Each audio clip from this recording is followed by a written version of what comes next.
여러분, 잠깐 주변을 한번 둘러보시겠습니까? 지금 이 순간 같은 나이인데 완전히 다르게 사는 두 사람이 있습니다. 한 분은 아침 일찍 운동화를 신고 나가고 새로운 것을 배우고 눈빛이 살아 있습니다. 다른 한 분은 커튼을 닫은 채 소파에 앉아 TV를 켜고 오늘도 어제와 똑같이 하루를 흘려보냅니다. 두 분의 나이는 같습니다. 건강도 비슷합니다. 재산도 비슷합니다. 그런데 1년 후, 3년 후, 5년 후, 이 두 분의 삶은 전혀 다른 곳에 가 있게 됩니다. 이 차이를 만드는 것은 딱 하나입니다. 지금 이 순간 무엇을 선택하느냐, 그것뿐입니다. 저는 오늘 그 이야기를 드리려고 합니다. 지금 60대이신 분, 70대이신 분, 퇴직 후 하루하루가 그냥 흘러간다는 느낌이 드시는 분이라면 오늘 이 이야기 꼭 끝까지 들어주십시오. 영상이 끝날 때쯤 스스로 이렇게 말하게 되실 겁니다. 나 아직 괜찮다. 나 아직 할 수 있다. 지금 연세가 어떻게 되시는지 댓글에 한번 남겨보시겠어요? 자, 지금 시작하겠습니다. 하버드 대학교가 85년 동안 수백 명의 삶을 추적했습니다. 태어난 곳도 다르고 직업도 다르고 살아온 방식도 달랐습니다. 그런데 결론은 단 하나였습니다. 노년의 행복을 결정하는 것은 돈도 명예도 아닌 관계의 질과 매일의 선택이었습니다. 스탠퍼드 대학교 심리학과 로라 카스텐슨 교수는 수십 년 연구에서 이것을 밝혔습니다. 남은 시간이 소중하다고 느낄수록 사람은 진짜인 것만 선택하게 된다고요. 그런데 문제가 있습니다. 진짜인 것을 선택하려면 먼저 지금 내가 어디에 서 있는지를 알아야 합니다. 퇴직 후 3년 이내이신 분, 혹은 지금 하루하루가 그냥 흘러간다는 느낌이 드시는 분이라면 오늘 이 영상 꼭 끝까지 보셔야 합니다. 지금 이야기 시작합니다. 우리 부모님 세대의 노후를 기억하십니까? 퇴직하면 집에서 TV를 보고 자식이 오기를 기다리고 명절에 손자 손녀가 찾아오면 그것이 가장 큰 기쁨이었습니다. 노후는 그렇게 정해진 공식이 있었습니다. 일을 멈추는 것, 자식에게 기대는 것, 체면을 차리는 것, 조용히 사라지는 것. 그분들이 틀렸다는 이야기가 아닙니다. 그 시대의 방식으로 최선을 다하셨습니다. 혹시 이런 분 주변에 계셨나요?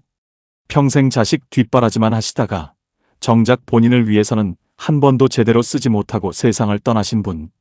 맛있는 것을 드시고 싶을 때도 자식 먼저 챙기고 좋은 것을 입고 싶을 때도 손자 손녀 먼저 사주고 정작 당신 몫은 늘 마지막이었던 분. 그분들의 삶이 나쁜 삶이라는 게 아닙니다. 그 시대에 최선을 다하신 겁니다. 하지만 지금은 다릅니다. 지금의 60대, 70대는 그 공식을 거부하기 시작했습니다. 조용히, 그러나 단호하게. 그리고 그 변화가 이제 하나의 흐름이 됐습니다. 여러분은 어떻습니까? 아직도 스스로를 나이든 사람이라고 규정하고 계십니까? 아니면 지금도 뭔가 달라질 수 있다는 느낌이 있으십니까? 저는 오늘 한 분의 이야기를 드리려고 합니다. 경기도 의정부에 사시는 71세 박창수 어르신입니다. 이분의 이야기가 여러분의 이야기일 수도 있습니다. 아니면 여러분 남편의 이야기일 수도 있고 여러분 곁에 누군가의 이야기일 수도 있습니다. 35년 가까이 공무원 생활을 하셨습니다. 젊은 날의 새벽을 직장에 바쳤고 아이들이 자라는 시간을 서류 더미 옆에서 보내셨습니다. 퇴직하기 2년 전 어르신은 아내를 먼저 보내셨습니다. 암이었습니다. 진단받고 나서 6개월을 싸우다 가셨습니다. 어르신은 그 6개월 동안 병원과 집을 오가면서도 직장을 쉬지 않으셨습니다. 쉴 수가 없었습니다. 막내가 아직 대학에 다니고 있었고 집에는 대출이 남아 있었습니다. 병실 침대 옆에 앉아 아내의 손을 잡아드리고 싶었지만 다음 날 아침이면 또 출근해야 했습니다. 아내가 떠난 뒤 어르신은 오래도록 그 시간을 후회하셨다고 합니다. 더 자주 손을 잡아줄 걸, 더 일찍 퇴근할 걸, 맛있는 거 먹으러 가자고 먼저 말할 걸. 그 후회가 가슴 한켠에 돌처럼 박혀 있었습니다. 아내가 먼저 간 뒤 어르신은 2년을 혼자 살다 퇴직했습니다. 퇴직하던 날 동료들이 박수를 쳐줬습니다. 수고했다고, 이제 쉬어도 된다고. 어르신은 웃으면서 집으로 돌아왔습니다. 그런데 집에 들어서는 순간 이상한 느낌이 들었다고 합니다. 현관불을 켜는데 집이 너무 조용한 거예요. 아내가 살아있을 때는 집에 들어오면 뭔가 소리가 났습니다. 밥 짓는 소리, TV 소리, 아니면 아내가 뭔가를 중얼거리는 소리. 대단한 소리가 아니었습니다. 그냥 누군가가 살고 있다는, 이 집이 살아있다는 소리였습니다. 그런데 지금은 아무것도 없었습니다. 어르신은 소파에 앉았습니다. 불도 켜지 않은 채로 그냥 앉아 있었습니다. 한참을요. 그러다 속으로 말했습니다. 여보, 나 퇴직했어. 이제 시간이 많아졌는데. 같이 여행도 가고 맛있는 것도 먹으러 다니고 싶었는데. 그 말이 입 밖으로 나오지 않았습니다. 그냥 어두운 거실에 혼자 앉아 있었습니다. 한참을요. 처음 한 달은 쉬는 것 자체가 좋았습니다. 늦게 일어나도 되고, 아무데도 가지 않아도 되고, 넥타이를 매지 않아도 됐습니다. 35년 만에 처음으로 아침이 자유로웠습니다. 그런데 2달이 지나자 이상한 일이 생겼습니다. 아침에 눈을 떴는데 오늘 해야 할 일이 없었습니다. 갈 곳이 없었습니다. 만날 사람도 특별히 없었습니다. 전화가 울리지 않았습니다. 어르신은 그날 아침 소파에 앉아서 TV를 켰습니다. 그리고 그것이 습관이 됐습니다. 아침에 일어나 TV를 켜고 밥을 먹고 낮잠을 자고 다시 TV를 켜고 저녁을 먹고 TV를 보다 잠드는 하루. 6개월이 지났습니다. 1년이 지났습니다. 어르신 스스로도 느꼈다고 합니다. 뭔가 이상한데? 몸이 예전 같지 않은데? 계단을 오르면 숨이 차고 조금만 걸어도 다리가 무거웠습니다. 아침에 일어나도 개운하지 않고 밥맛도 예전 같지 않았습니다. 그런데 그게 나이 때문이라고 생각했습니다. 당연한 거라고. 이제 그럴 나이가 됐다고. 그 생각이 무서운 이유는 그게 사실이 아니기 때문입니다. 나이 때문이 아니라 멈췄기 때문이었습니다. 혹시 이 모습이 낯설지 않으신가요? 아니면 주변에 이런 분이 한 분쯤 계신가요? 어르신의 이야기를 들으면서 고개를 끄덕이고 계신다면 오늘 이 이야기가 여러분을 위한 이야기입니다. 그러던 어느 날이었습니다. 아들이 방문했습니다. 오랜만에 찾아온 아들이었는데 밥상을 앞에 두고 마주 앉았습니다. 밥을 뜨는데 아들이 불쑥 말했습니다. 아버지, 많이 늙으셨네요. 나쁜 뜻이 아니었습니다. 그냥 솔직하게 느낀 것을 말한 거였습니다. 그런데 어르신은 그 말이 밥 한 술을 목에 걸리게 했습니다. 억지로 삼켰습니다. 아무렇지 않은 척 웃었습니다. 아들이 가고 나서 혼자 남은 거실에 앉았습니다. 그릇을 치우지도 않은 채로 그냥 앉았습니다. 많이 늙으셨네요. 그 말이 귓가에서 떠나질 않았습니다. 어르신은 그날 밤 오래 잠을 못 이루셨다고 합니다. 창밖에 가로등 불빛이 켜져 있었습니다. 어르신은 그 불빛을 보면서 생각했습니다. 나는 퇴직하고 나서 뭘 했지? 1년 동안 뭘 했지? TV를 봤구나. 그냥 흘려보냈구나. 그리고 또 이런 생각이 들었습니다. 여보, 나 이렇게 살면 안 되겠지. 당신이 살아있었으면 뭐라고 했을까? 아마 그러셨겠지. 당신 뭐 해요? 어서 나가요. 그 목소리가 귓가에 들리는 것 같았습니다. 어르신은 그날 밤 이불을 끌어당기면서 결심했습니다. 내일 아침에 일어나면 운동화를 꺼내야겠다. 다음 날 아침 어르신은 처음으로 신발장 맨 아래에 있던 운동화를 꺼냈습니다. 먼지가 앉아 있었습니다. 언제 마지막으로 신었는지도 기억이 나지 않는 운동화였습니다. 어르신은 그 먼지를 손으로 닦아내고 신발끈을 묶었습니다. 10분만 걷자. 딱 10분만. 집 앞 골목을 10분 걸었습니다. 숨이 찼습니다. 다리가 무거웠습니다. 10분이 이렇게 길었나 싶었습니다. 그런데 집에 들어오면서 이상하게 개운했습니다. 오늘 뭔가를 했다는 느낌. 그게 오랜만이었습니다. 그게 시작이었습니다. 오늘 저는 박창수 어르신의 이야기를 통해서 8가지를 말씀드리려고 합니다. 이것은 정보가 아닙니다. 지금 이 나이에 반드시 알아야 할 삶의 방향입니다. 첫 번째입니다. 스스로를 다시 정의하십시오. 노인이 아니라 설계 중인 사람입니다. 박창수 어르신이 운동화를 꺼내던 그날 아침, 어르신은 거울을 봤습니다. 퇴직하던 날보다 훨씬 지쳐 보이는 얼굴이 거기 있었습니다. 볼은 꺼지고 눈빛은 흐려 있었습니다. 어르신은 그 얼굴을 한참 들여다봤습니다. 그리고 속으로 물었습니다. 나는 지금 뭐 하는 사람이지? 퇴직한 사람, 나이 든 사람, 혼자 사는 사람. 그 정의 안에 갇혀 있었다는 걸 그때 처음 알았다고 합니다. 단어가 사람을 가둡니다. 스스로를 노인이라고 부르는 순간 노인처럼 살게 됩니다. 스스로를 쉬어야 하는 사람이라고 규정하는 순간 쉬는 것이 당연해집니다. 심리학에서 오래전부터 이야기해온 것이 있습니다. 자신을 어떻게 인식하느냐가 노화의 속도에 실제로 영향을 미친다는 것입니다. 스스로를 늙었다고 생각하는 사람과 아직 충분히 활동적이라고 생각하는 사람 사이에는 시간이 지날수록 눈에 보이는 차이가 생깁니다. 어르신은 그날 거울 앞에서 결심했습니다. 나는 노인이 아니다. 나는 지금 다시 설계 중이다. 그 결심이 운동화를 꺼내게 했습니다. 오늘 당장 거울을 보면서 이렇게 말해보십시오. 나는 지금 설계 중이다. 그 한마디가 하루를 바꿉니다. 두 번째입니다. 몸을 매일 조금씩 움직이십시오. 정지는 가장 빠른 노화입니다. 박창수 어르신은 10분 걷기를 시작했습니다. 처음엔 정말 힘들었습니다. 10분이 그렇게 길게 느껴질 줄 몰랐다고 합니다. 숨이 차고 다리가 무겁고 왜 이렇게 됐나 싶어서 서글프기도 했습니다. 그런데 포기하지 않았습니다. 한 달이 지나자 10분이 20분이 됐습니다. 두 달이 지나자 30분이 됐습니다. 세 달이 지나자 동네 뒷산 입구까지 올라갈 수 있게 됐습니다. 그날 어르신은 산 입구 벤치에 앉아서 동네를 내려다봤습니다. 저 아래 자기 아파트가 보였습니다. 어르신은 그 순간 이상한 감각이 왔다고 합니다. 내가 여기까지 왔구나. 석 달 전엔 10분도 못 걸었는데 눈물이 날 것 같았다고 합니다. 서글퍼서가 아니었습니다. 뭔가를 해냈다는 느낌이었습니다. 그리고 이런 생각이 들었다고 합니다. 여보, 나 이 정도는 해낼 수 있어.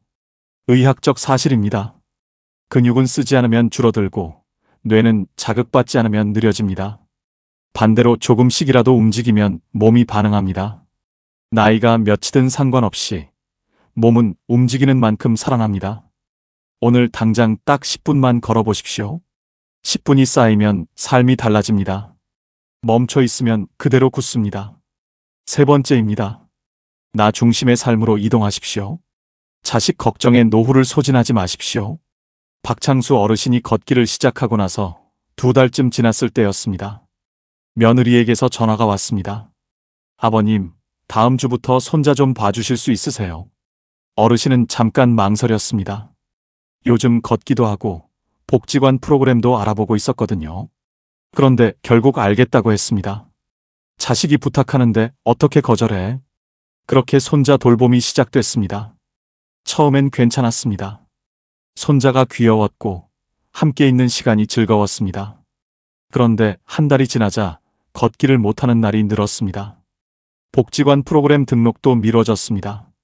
어르신은 그게 당연한 거라고 생각했습니다. 내 자식이 힘드니까 내가 해줘야지. 그런데 어느 날 밤 혼자 앉아서 이런 생각이 들었다고 합니다. 나는 지금 내 노후를 살고 있는 건가? 아니면 또 누군가의 삶을 대신 살고 있는 건가? 35년을 직장을 위해 살았고, 그전엔 가족을 위해 살았고, 이제는 손자를 위해 살고 있구나. 그럼 나는 언제 나를 위해 사는 거지? 그 질문이 무거웠습니다. 내 노후의 주인공은 나다. 이 말이 처음엔 이기적으로 들릴 수 있습니다. 하지만 부모가 자신의 삶을 충실히 살 때 자식도 죄책감 없이 자신의 삶을 살 수 있습니다. 빈 항아리에서는 아무것도 나오지 않습니다. 내가 채워져야 남에게 줄 수 있습니다. 여러분은 어떠세요? 지금 내 노후의 시간이 누구를 위해 쓰이고 있나요? 네 번째입니다.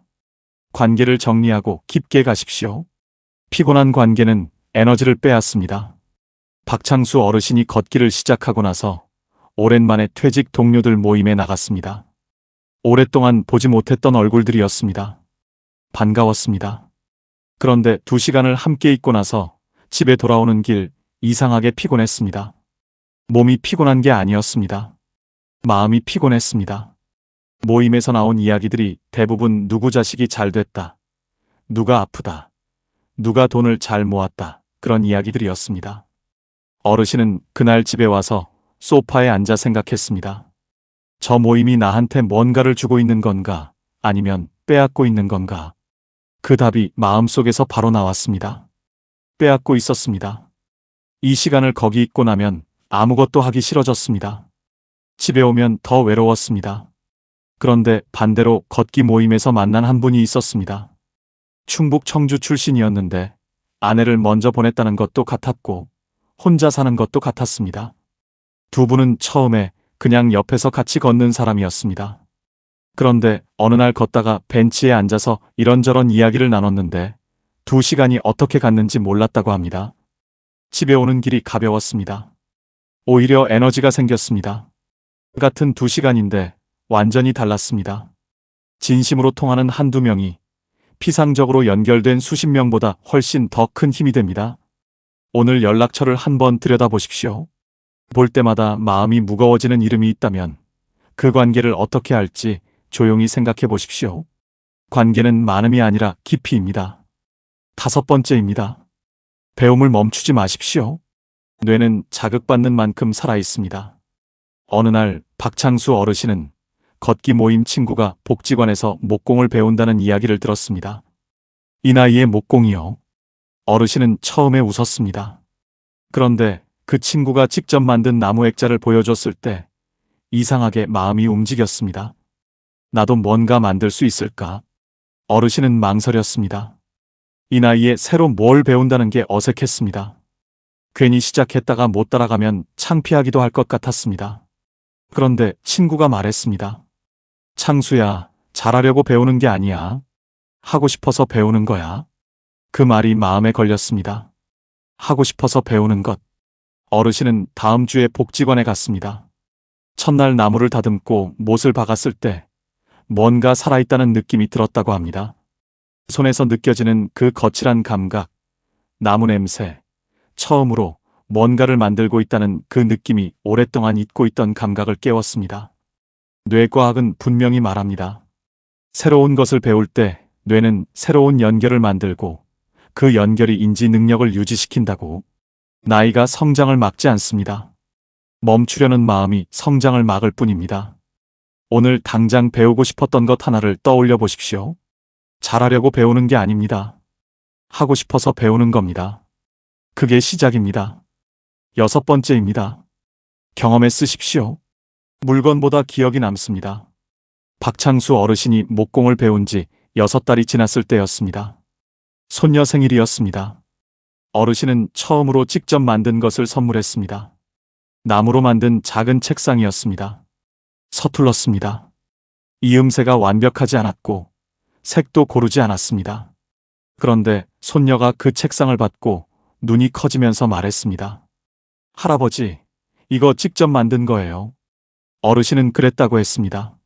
손녀가 말했습니다. 세상에서 제일 좋은 선물이에요. 어르신은 그 말에 눈물이 날 것 같았다고 합니다. 서툰 손으로 만든 나무 책상 하나가 백화점에서 산 비싼 선물보다 훨씬 더 깊은 감동을 주었습니다. 그날 집에 돌아오면서 어르신은 생각했습니다. 여보, 이런 거구나. 돈으로 사는 게 아니라 내가 직접 만든 것, 내가 직접 경험한 것이 더 오래 남는 거구나. 평생 아끼고 모은 것을 자신을 위해 쓰지 못하고 세상을 떠나는 것, 그것이 아름다운 삶이라고 할 수는 없습니다. 가고 싶었던 곳을 가십시오. 먹고 싶었던 것을 드십시오. 해보고 싶었던 것을 해보십시오. 그 경험들이 쌓여서 후회 없는 노후가 됩니다. 7번째입니다. 혼자를 두려워하지 마십시오. 고독은 빈곤이 아니라 충전입니다. 박창수 어르신이 달라지기 시작하면서 이상한 일이 생겼습니다. 혼자 있는 시간이 이전과 달라졌습니다. 예전에는 혼자 있으면 불안했습니다. 자식한테 전화해야 할 것 같고 뭔가를 해야 할 것 같고 가만히 있으면 뒤처지는 것 같았습니다. 아내가 없는 이 집이 텅 빈 것 같아서 더 무서웠습니다.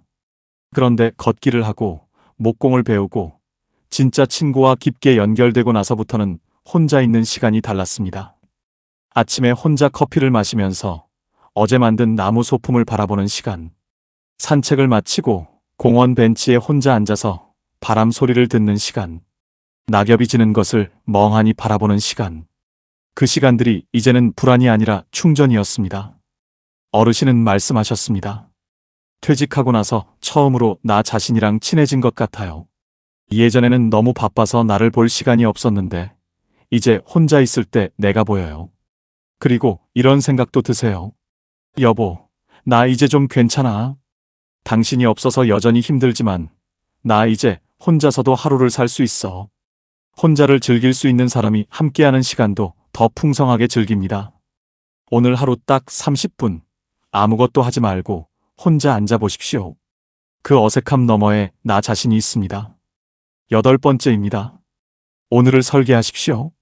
노후는 기다리는 시간이 아니라 만드는 시간입니다. 죽음보다 무기력이 더 무섭다는 말이 있습니다. 살아있는 채로 멈춰버리는 것, 아무것도 하고 싶지 않은 것, 하루하루가 그냥 흘러가는데 그것이 의미가 없다고 느껴지는 것, 그것이 더 무서운 일입니다. 박창수 어르신이 걷기를 시작하고 1년이 지났을 때였습니다. 아들이 또 방문했습니다. 밥을 먹으면서 아들이 말했습니다. 아버지, 많이 좋아지셨네요. 같은 아들이 1년 만에 다른 말을 했습니다. 어르신은 웃었습니다. 속으로는 그 말이 그렇게 기쁠 수가 없었습니다. 1년 전 많이 늙으셨네요 라는 말이 전환점이 됐고 지금 많이 좋아지셨네요 라는 말이 그 전환의 결과였습니다. 어르신은 그날 저녁 혼자 앉아서 생각했습니다. 만약 그때 운동화를 꺼내지 않았다면 어떻게 됐을까? 지금도 소파에서 TV를 보고 있었겠지. 그 생각이 무서웠습니다. 동시에 감사했습니다. 아들의 그 한마디가 나를 일으켜 세웠구나. 노후는 기다리는 시간이 아닙니다. 설계하는 시간입니다. 오늘 저녁 잠들기 전에 딱 하나만 생각해 보십시오. 내일 내가 하고 싶은 것이 무엇인가? 그 생각이 내일 아침을 바꿉니다. 이제 잠깐 멈추고 싶습니다. 지금까지 8가지 이야기를 드렸습니다. 그런데 솔직히 말씀드리겠습니다. 이 8가지를 다 알고 있는 분들도 계실 겁니다. 머리로는 알고 있습니다. 운동을 해야 한다는 것도, 관계를 정리해야 한다는 것도, 배움을 멈추지 말아야 한다는 것도 다 알고 있습니다. 그런데 왜 안 되는 걸까요? 한 가지 이유입니다. 시작이 무서운 겁니다. 이 나이에 새로 시작하는 것이, 이 나이에 뭔가를 바꾸는 것이 막막하고 두렵습니다. 혹시 실패하면 어쩌나 싶습니다. 이미 늦은 건 아닐까 싶습니다. 그 마음 충분히 이해합니다. 그런데 여기서 한 가지만 생각해 보십시오. 지금 이 순간을 흘려보내면 어떻게 될까요? 1년 후를 상상해 보십시오. 3년 후를 상상해 보십시오. 아무것도 바뀌지 않은 채 하루하루를 보내다가 어느 날 문득 깨닫는 순간이 옵니다. 아, 그때 시작했어야 했는데. 그때 조금만 용기를 냈어야 했는데. 그 후회가 가장 무거운 짐입니다. 박창수 어르신은 그 이후 어떻게 살고 계실까요? 지금 어르신의 하루를 말씀드리겠습니다. 아침 6시 반에 일어납니다. 커피를 한 잔 끓입니다. 특별한 커피가 아닙니다. 그냥 인스턴트입니다. 그런데 창가 의자에 앉아서 그 커피를 천천히 마시는 그 시간이 어르신한테는 하루를 여는 의식 같은 겁니다. 창밖으로 아침 햇살이 들어옵니다. 옆집 할머니가 화분에 물을 주는 모습이 보입니다. 지나가는 사람들의 발소리가 들립니다. 세상이 살아있다는 게 느껴지는 시간입니다. 어르신은 그 시간을 아주 소중하게 여기십니다. 7시에 나갑니다. 동네 뒷산을 한 바퀴 돕니다. 걷기 모임 친구를 만납니다. 두 사람이 나란히 걸으면서 이런저런 이야기를 나눕니다. 특별한 이야기가 아닙니다. 어제 뭘 했는지, 오늘 날씨가 좋다는 것, 저 나무에 꽃이 피었다는 것, 그 작은 이야기들이 하루를 살아있게 만듭니다. 걷다 보면 숲에서 바람이 불어옵니다. 그 바람이 뺨을 스치는 순간 어르신은 생각하신다고 합니다. 내가 지금 살아있구나. 이게 참 좋다. 화요일과 목요일은 복지관에 갑니다. 목공 시간입니다. 지금은 어르신이 배우는 사람이 아니라 가르치는 사람이 됐습니다. 새로운 어르신들한테 나무 다듬는 법을 알려줍니다. 그 어르신들이 처음으로 뭔가를 만들었을 때 기뻐하는 모습을 보면서 어르신도 기쁩니다. 내가 누군가한테 도움이 된다는 것, 그게 얼마나 오랜만인지 몰랐습니다. 직장을 다닐 때는 그게 당연했습니다. 그런데 퇴직하고 나서 그 느낌이 사라졌습니다. 지금 다시 그 느낌이 돌아왔습니다. 저녁은 혼자 먹습니다. 간단하게 차려 먹습니다. 예전엔 혼자 먹는 저녁이 쓸쓸했습니다. 밥상 앞에 혼자 앉아 있으면 맞은편 빈 의자가 눈에 밟혔습니다. 지금은 다릅니다. 오늘 하루를 생각하면서 먹습니다. 오늘 산에서 본 풍경, 오늘 목공에서 만든 것, 오늘 친구와 나눈 이야기, 그것들이 밥상 위에 올라와 있는 것 같습니다. 밥 한 술 한 술이 오늘의 기억과 함께 넘어갑니다. 그게 혼밥이지만 외롭지 않은 이유입니다. 잠들기 전에 아내 사진을 봅니다. 젊었을 때 같이 찍은 사진입니다. 아내가 웃고 있습니다. 어르신은 그 사진을 보면서 속으로 말합니다. 여보, 나 오늘도 잘 살았어. 어르신은 말씀하셨습니다. 아내한테 부끄럽지 않게 살고 싶어요. 그게 저한테 가장 큰 동기예요. 그 말씀이 참 오래 마음에 남습니다. 사랑하는 사람한테 부끄럽지 않게. 그 마음 하나가 사람을 일으켜 세우는 힘이 됩니다. 지금 이 영상을 보고 계신 여러분, 잠깐 저와 눈을 맞춰 주십시오. 여러분은 아직 끝나지 않았습니다. 60이 넘었다고, 70이 넘었다고, 퇴직했다고, 혼자라고 끝난 것이 아닙니다. 오히려 지금부터가 어쩌면 진짜 나다운 삶의 시작일 수 있습니다. 생각해 보십시오.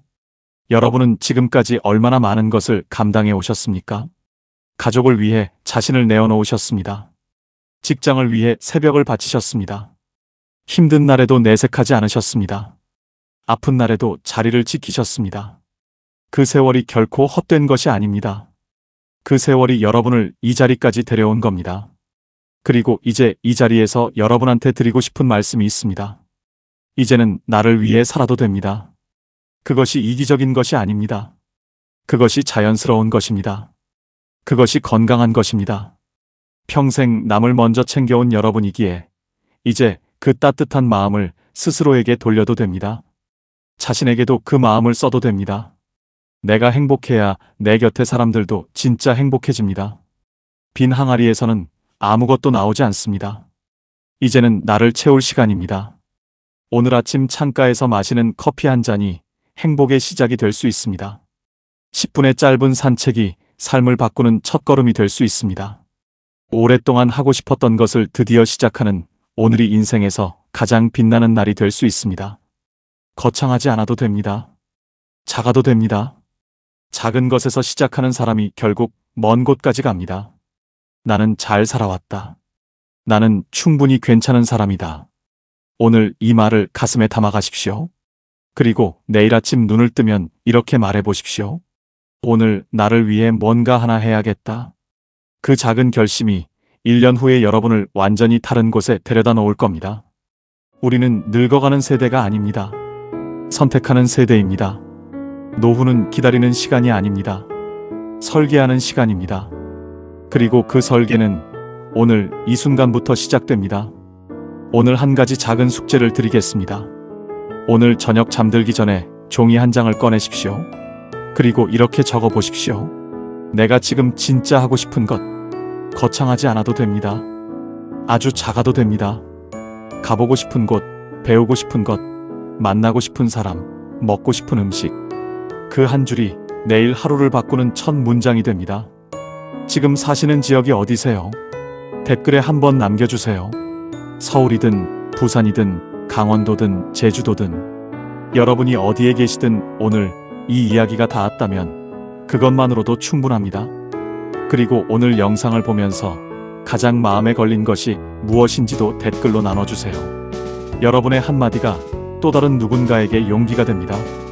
오늘도 끝까지 함께 해주셔서 진심으로 감사드립니다. 지금까지 황금노후였습니다.